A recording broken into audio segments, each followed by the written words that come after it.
very slightly to right. So, I'm going to ask you to play from 17 again. And this time, how many of you have ever played any jazz? Have any of you ever played jazz? I thought it might be a bass player. Okay. Now, yeah. Bum, bum, bum, bum. You need to be cool when you play this, right? You're not cool at the moment.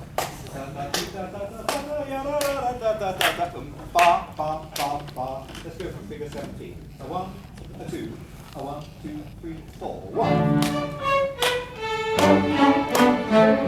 Russian. Guys, very scratchy. You started to hurry. I want you to feel that rhythm and smile when you play this as well. So don't look so worried. Okay? Music's to be enjoyed, and we're going to have fun making it. Okay. Same thing. So 1, a 2, a 1, 2, 3, 4.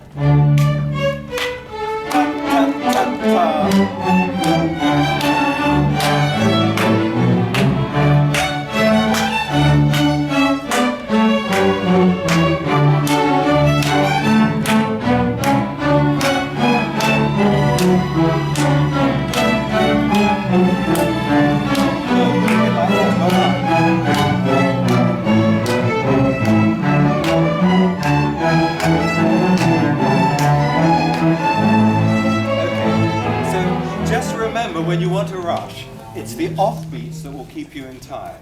Okay, and just be cool about that and really think that way, so that we hold that together. And you're very, one or two of you are a bit cramped to play, aren't you? You're injuring each other there. You're right. Have you got enough room to play? Yeah.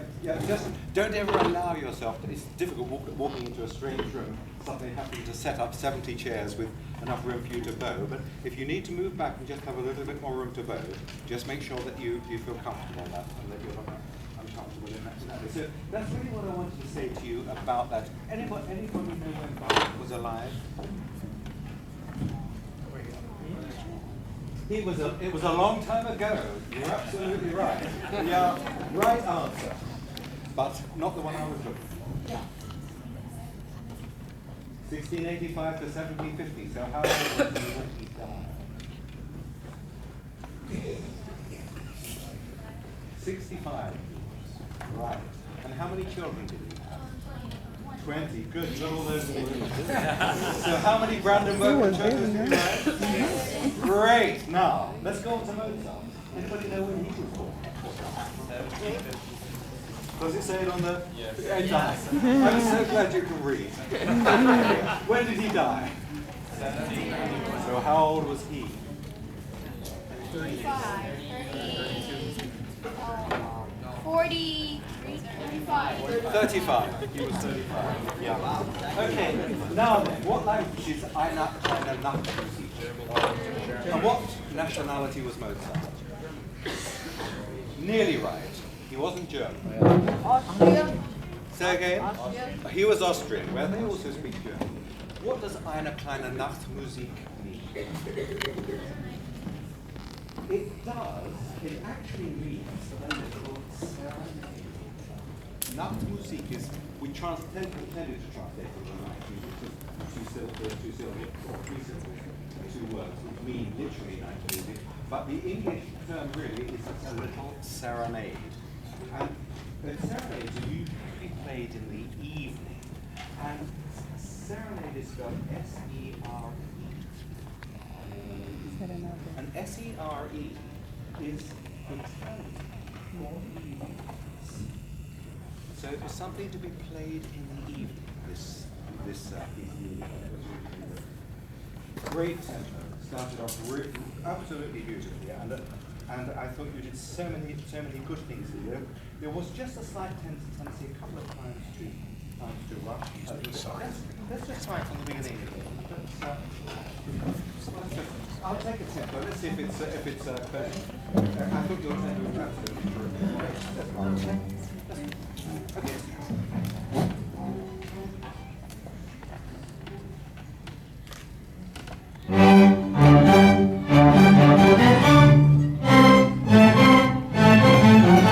It's remarkable, for a middle school, which is your middle school, right?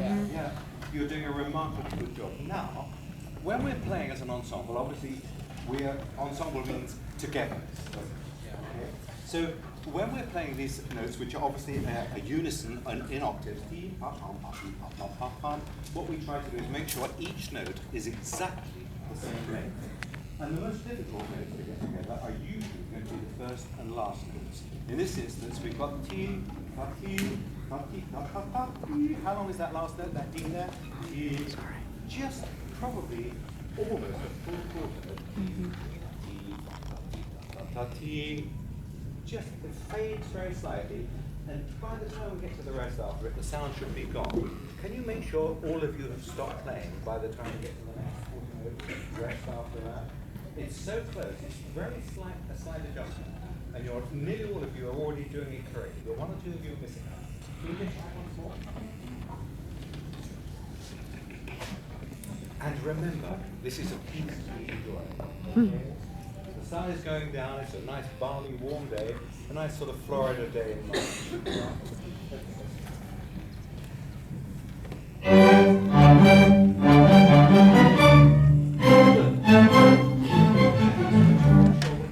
You all have your bow on the string. And also, what about the bow? Down, down, down. Okay, not all of you are doing it. Just make sure you're all sounding the same way. Apart from anything else, it's better for the style of music. For the people out listening and watching, they love to see bows going up. The top of the bows coming up at the same time. So be aware of how important that choreography is in a string orchestra. Should we try it again?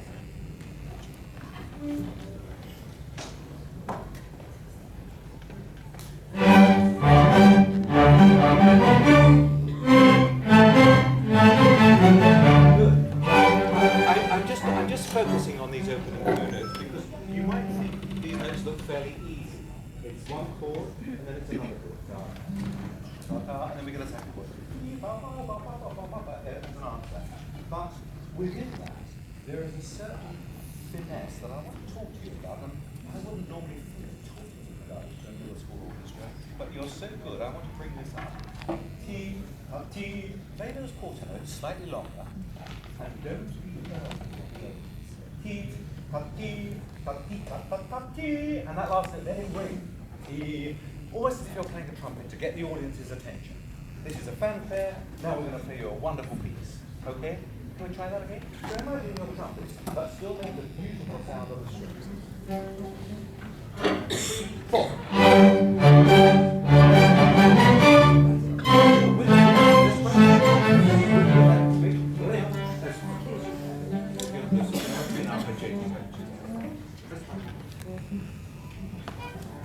I'm just going to give you the time because you're so quick off the mark. No. First note is ring. The second note, some of you are playing too soon. Tia, ta, tia, rest. Tia, ta, ta, ta. There's time to almost go for a walk between those two. Tia, ta, ta, ta, ta, ta. Take time. Don't be in a hurry. It's got to be in time. It mustn't be fast. Otherwise, it sounds weak.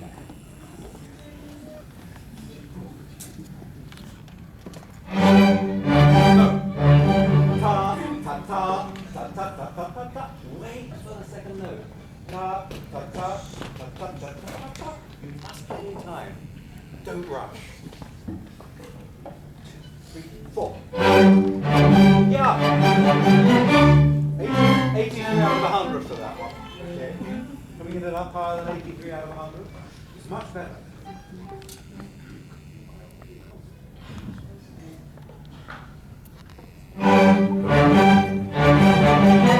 Hey! That sounded the way Mozart wrote it. Bravo! That was just terrific! Believe me, I'm not exaggerating when I say that many kids at this age don't understand how to do that. But this thing of being able to subdivide the beats, almost like a fast pulse going T, ta, ta, ta, ti, ta, ta, ta, ti, ta, ta, ta, ti, ta, ta, ta, ta. And then, the excitement is there, and the excitement is in the intensity of the rhythm. And when I said to you about the bar, think of it like jazz. The great thing about jazz players is that they are amazingly good at keeping time. All right, you may have a drum set, but without a drum set, every jazz player I've ever worked with has this wonderful inner sense of rhythm. And when I was a teenager, I worked with a wonderful Jamaican flugelhorn player. His name was Shakespeare Keane. He was called Shake Keane. And he had this reputation that if he was in a recording session in a soundproof room, in the middle of a number, he could walk out, shut the door so he couldn't hear anything, and he'd walk back in a minute or two later and he'd be exactly in the right part of the sequence of the tune that he's being played. His inner rhythm was continuous and so strong. And all musicians have to have that. It has to start with it being able to play in time. If you pick up a piece of music for the first time, what do you look at first? Yes, the time signature. It's so vital. We then look at the key signature, but if you don't get the time signature right, you're not playing in time, the chances are 12 to 1 that you get the right notes. Yeah? So you've got to make sure you start with the time. And you've just proved that you can do that, guys. That's really excellent. I'm so pleased to hear you doing that. Any questions? So I think you can learn the rest of the time. I think they might be ready to do the original version too. Oh, yeah. We'll read it next class. Yeah, you're doing absolutely wonderful. What other three pieces did you do? Well, what we did, we played Fledermaus arrangement, we played Dance Bacchanal arrangement, and we played, what else? We did with the Pirates of the Caribbean. That's the favorite of it. I'm just wondering what the original piece is. Capriol Suite? Capriol, they could. Yeah, I think you could do part of that Capriol. That's an interesting. And maybe the first movement of That's definitely the first one. Holberg. Yeah, not the Holberg. How many violas do you have? Just Raise violas, raise your bow. because the viola part's really tough. Right. But Yeah, the last movement. yeah, but a great. We have a nice, good soloist. Oh yeah, absolutely. And Peter Warlock was an interesting character because he was a schizophrenic, and he had two names. He was also called Philip Heseltine. Now Peter Warlock was a composer. He was a musician.